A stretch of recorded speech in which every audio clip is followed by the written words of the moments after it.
ಆದ್ದರಿಂದ ಅಖಿಲ ಭಾರತ ಕಾಂಗ್ರೆಸ್ ಸಮಿತಿಯಿಂದ ಫ್ಯಾಕ್ಟ್ ಫೈಂಡಿಂಗ್ ಟೀಮ್ ಹಿರಿಯ ನಾಯಕರಾಗಿರ್ತಕ್ಕಂಥ ಮಾಜಿ AICC ಜನರಲ್ ಸೆಕ್ರೆಟರಿಗಳು ಮತ್ತು ಎಲೆಕ್ಷನ್ ಅಥಾರಿಟಿ ಅಧ್ಯಕ್ಷರಾಗಿರ್ತಕ್ಕಂಥ ಮಸೂದ್ ಮಿಸ್ತ್ರಿ ಅವರು ಮತ್ತು ಮತ್ತೊಬ್ಬ ಹಿರಿಯ ಸಂಸದರು ಕಾಂಗ್ರೆಸ್ ಪಕ್ಷದ ಕಾರ್ಯಕಾರಿ ಸಮಿತಿ ಸದಸ್ಯರಾದ ಗೌರವ್ ಗೊಗೋಯ್ ಅವರು, ಮತ್ತೊಬ್ಬರು ಕೇರಳದಿಂದ ಸುಮಾರು 4 ಬಾರಿ MP ಆಗಿರ್ತಕ್ಕಂಥ IB ಈಡನ್ ಅವರು ಕರ್ನಾಟಕ ರಾಜ್ಯದಲ್ಲಿ ಲೋಕಸಭೆಯಲ್ಲಿ ನಿರೀಕ್ಷೆಕ್ಕಿಂತ ನಮ್ಮ ಕಾಂಗ್ರೆಸ್ ಪಕ್ಷದ ನಿರೀಕ್ಷೆ ಏನಿತ್ತು ಅದು ಹುಸಿಯಾಗಿದ್ದವು ಯಾಕೆ ಅಂತ ಹೇಳಿ ಕಾರಣಗಳನ್ನು ಹುಡುಕಲಿಕ್ಕೋಸ್ಕರ ನಮ್ಮನ್ನೆಲ್ಲೂ ಸಹ ಭೇಟಿ ಮಾಡಿ ನಮ್ಮ ಅಭಿಪ್ರಾಯಗಳನ್ನು ತೆಗೆದುಕೊಂಡಿದ್ದಾರೆ. ಭಾಳ ಸಂತೋಷ. ತಡವಾದರೂ ಸಹ ಈ ಸಮಿತಿ ಬಂದು ಕನಿಷ್ಠ ಸೌಜನ್ಯವನ್ನು ತೋರಿಸಿ ನಮ್ಮಲ್ಲಿ ಚರ್ಚೆ ಮಾಡಿ ಏನೇನಾಗಿದೆ ಅನ್ನೋದನ್ನು ಕೇಳಿದ್ದಾರೆ. ಸವಿಸ್ತಾರವಾಗಿ ನಾವು ಅವ್ರಿಗೆ ಹೇಳಿದ್ದೀನಿ ಏನಾಗಿದೆ, ಏನಾಗಬೇಕಾಗಿತ್ತು ಅಂತ ಹೇಳಿ.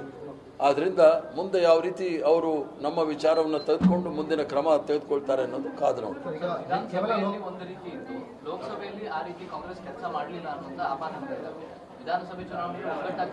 ಆಪಾದನೆ ಎಲ್ಲ ಅಂಗೈ ಉಣಿಗೆ ಕನ್ನಡಿ ಬೇಕಾಗಿಲ್ಲ ನೋಡಲಿಕ್ಕೆ. ಅಸೆಂಬ್ಲಿ ಚುನಾವಣೆಯಲ್ಲಿ ಪ್ರತಿಯೊಬ್ಬ ಕಾರ್ಯಕರ್ತನೂ ಸಹ ಭಾರತೀಯ ಜನತಾ ಪಾರ್ಟಿನ ಸೋಲಿಸಬೇಕು. ಅದರಲ್ಲೂ ಸಹ ದುರ್ಬಲ ವರ್ಗದವ್ರಿಗೆ ಮತ್ತು ಅಲ್ಪಸಂಖ್ಯಾತರಿಗೆ, ದಲಿತರಿಗೆ ಮತ್ತು ನಮ್ಮ ನಾಯಕರಾಗಿರ್ತಕ್ಕಂಥ ಸೋನಿಯಾ ಗಾಂಧಿ ಅವರಿಗೂ ರಾಹುಲ್ ಗಾಂಧಿ ಅವರಿಗೆ ಭಾಳ ಕಿರುಕುಳ ಕೊಡ್ತಾ ಇರೋದ್ರಿಂದ ಶತಾಯಗತಾಯ ಸೋಲಿಸಬೇಕು ಅಂಥೇಳಿ ಎಲ್ಲರೂ ಸಹ ಕೆಲಸ ಮಾಡಿದ್ರು. ಆದರೆ ಪಾರ್ಲಿಮೆಂಟ್ ಚುನಾವಣೆಯಲ್ಲಿ ಆ ಥರ ಆಗಲಿಲ್ಲ. ಆದ್ದರಿಂದ ಆ ಒಂದು ವಿಚಾರವನ್ನು ತಿಳಿಲಿಕ್ಕೋಸ್ಕರನೇ ಇಲ್ಲಿ ಬಂದಿದ್ದಾರೆ. ಅವ್ರಿಗೆಲ್ಲ ನಾವು ವಿವರವಾಗಿ ತಿಳಿಸಿದ್ವಿ.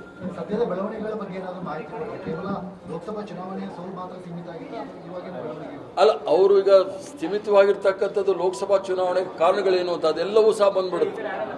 1 ವರ್ಷದಲ್ಲಿ ಆಗಿರ್ತಕ್ಕಂಥದ್ದು ಸರ್ಕಾರ ಮತ್ತು ಪಕ್ಷ ಯಾವ ರೀತಿ ನಡೆದಿದೆ ಅನ್ನೋದು ಸಹ ವಿಚಾರ ಬರುತ್ತೆ. ಅದು ಅವ್ರ ಮಾಹಿತಿ ಕೇಳಿದ ಏನು ಮಾಹಿತಿ ಕೇಳಿದಾರೆ ಅದಕ್ಕೆ ಕೊಟ್ಟಿದ್ದೀವಿ.